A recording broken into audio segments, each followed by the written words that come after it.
बिस्मिल्लाहिर्रहमानिर्रहीम। अस्सलाम वालेकुम। मंशा बायोस ट्यूटोरियल में आप सबको खुशामदीद। इससे पहला लेक्चर हमने लिया था most common biology and medical terms. वो कौन कौन सी मेडिकल में और बायोलॉजी के अंदर यूज़ होने वाली टर्म्स हैं और उनको कैसे समझा जा सकता है, उनकी बेस पर हम अपना कॉन्सेप्ट किस तरह से देरपा और स्ट्रॉन्ग बना सकते हैं। तो ये जो लेक्चर है आपको एमडीकैट में, नम्स में और किसी भी मेडिकल के टेस्ट में बहुत ज़्यादा हेल्प करने वाला है। तो ज़रा ध्यान से सोचिएगा, समझिएगा, ज़रा देखिएगा। एटमोलॉजी हम बेसिकली पढ़ रहे हैं। एटमोलॉजी, एटमोलॉजी क्या है? Study of words. जो बायोलॉजी के अंदर वर्ड्स यूज़ होते हैं उनको गौर से देखें, उनकी जड़ को पकड़ें। उनका पहला जो एक पार्ट होता है प्रीफिक्स, उसे हम कहते हैं। दरमियानी हिस्सा जो है उसे रूट कहते हैं और जो लास्ट पे यूज़ होता है उसे सुफिक्स कहते हैं। इन चीज़ों को स्टडी करके, इनको समझ के हम पूरे का पूरा आंसर ढूंढ सकते हैं और पूरे के पूरे आंसर को देर पा याद रख सकते हैं। जैसे कि एग्जाम्पल में उसने लिखा है जू जियोग्राफी। ये बायोलॉजी की एक ब्रांच है, जू जियोग्राफी। 3 वर्ड्स हैं। सबसे पहले आने वाला वर्ड जो है जू है, इसे हम कहते हैं प्रीफिक्स। जियो जो है रूट वर्ड है इसका, और ग्राफी जो है ये सुफिक्स है। तो इनको अगर हम समझ लें, जैसे जू को हमारे ज़हनों में नॉर्मल होता है कि एनिमल से रिलेटेड है। जियो जो है रूट वर्ड, इसको समझ लें जियो रिलेटेड टू ज़मीन है। ग्राफी मेजरमेंट है, तो ये सुफिक्स है। इनको स्प्लिट करके अलग-अलग से अगर हम समझ लें तो हम तकरीबन बायोलॉजी के अंदर 90 to 95% जितनी भी टर्म्स हैं उनको खुद ही बता सकते हैं कि इसका मतलब क्या है, या करीब तकरीबन जा सकते हैं। तो अब देखें, जू किसी भी जगह पर यूटिलाइज़ हो सकता है जैसे जोलॉजी, ठीक है। इसी तरह से जियो किसी भी जगह पर यूटिलाइज़ हो सकता है जैसे जियोलॉजी। तो हम खुद से उसका अंदाज़ा लगा सकते हैं, खुद से उसका आंसर जो है वो बता सकते हैं। तो जो बायोलॉजी है हमारी मोस्ट इम्पोर्टेंटली अगर बात करें एफएससी लेवल पे, तो एफएससी लेवल पे बहुत सारे वर्ड्स ऐसे हैं जो एक ही मतलब उसके अंदर वर्ड सब वर्ड होता है। जैसे बॉटनी है, बोटैन इससे निकला है। लेकिन बहुत सारे ऐसे वर्ड्स होते हैं जैसे जोलॉजी है, ये 2 वर्ड्स के ऊपर मुश्तमिल है, जू और लॉजी। जू को समझना है, लॉगी को समझना है हमने, फिर इस पूरे जो आंसर को खुद ब खुद समझ सकते हैं। कुछ ऐसे वर्ड्स होते हैं जो 3 वर्ड्स के ऊपर मुश्तमिल होते हैं, जैसे माइक्रो, बायो, लॉगी। माइक्रो को समझ लें, बायो को समझ लें, लॉगी को समझ लें, ये किसी भी जगह पर बाद में यूटिलाइज़ होगा, आपको समझ आ जाएगी कि ये क्या है।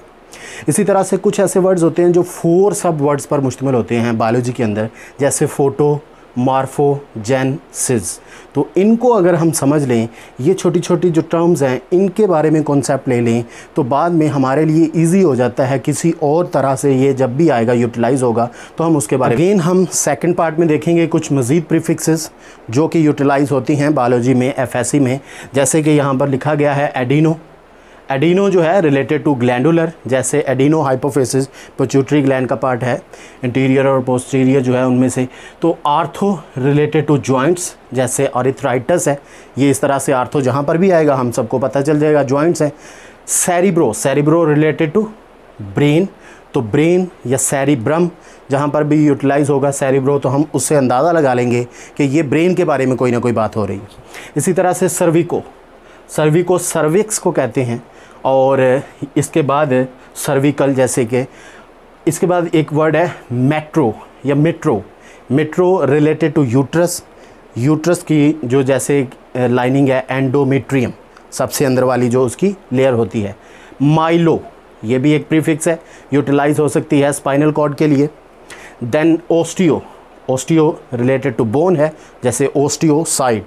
ओस्टियो जो है ये सबसे पहले प्रीफिक्स यूज़ हुई है और साइट लास्ट पे सेल को हम कहते हैं।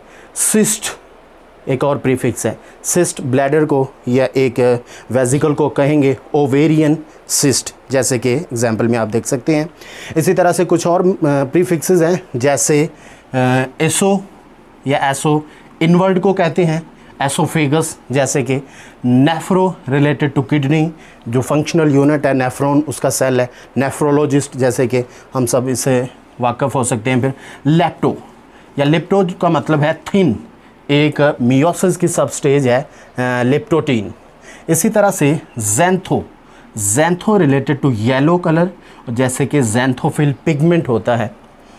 और वेजो, वेजो रिलेटेड टू वेजल, यानी कि वेस्कुलर एज ए एग्जाम्पल इसमें देखेंगे। या इस तरह के कोई भी वर्ड जो हैं किसी भी तरह से आपकी बुक में आ जाए तो वेजो उसके स्टार्ट में है, तो आप समझ जाइएगा कि इसका मतलब क्या है, वेजल या वेजल से रिलेट करता है। ट्रांस, ट्रांस का मतलब है थ्रू, जैसे कि ट्रांसपोर्ट, फैगो, फैगो का मतलब होता है ईटिंग, फैगोसाइट्स जो कि फैगोसाइट ईटिंग करने वाले सेल्स हैं, सेल इनगल्फमेंट करते हैं। सेप्रो, रूटिन, गला सड़ा, सेप्रोफाइट्स, ये एक प्रीफिक्स यूज़ होती है। तो बहुत सारी और भी हैं। तो इसी तरह से एक आइडिया आपके जहन में आ गया है, तो जो भी आप क्वेश्चन पढ़ें उसकी प्रीफिक्स देखें, उसके जो सोफिक्स देखें, रूट वर्ड देखें, उनको समझें, उनको पूछें, उनको सर्च करें, उसके बाद डेफिनेटली वो आपके जहन में बैठ जाएगा। और जब भी कभी भी किसी भी एग्ज़ाम में वो आपसे पूछा जाएगा तो आप में, आपके जहन में एक छोटा सा कॉन्सेप्ट तो उसके बारे में ज़रूर होगा। तो आप तुक्का लगाने से बेहतर है 50-50%, बल्कि 90% आप आंसर के करीब करीब जाएंगे। तो ये प्रीफिक्सेस थी। नेक्स्ट लेक्चर में इंशाल्लाह हम सोफिक्सेस की और रूट के कुछ एग्जाम्पल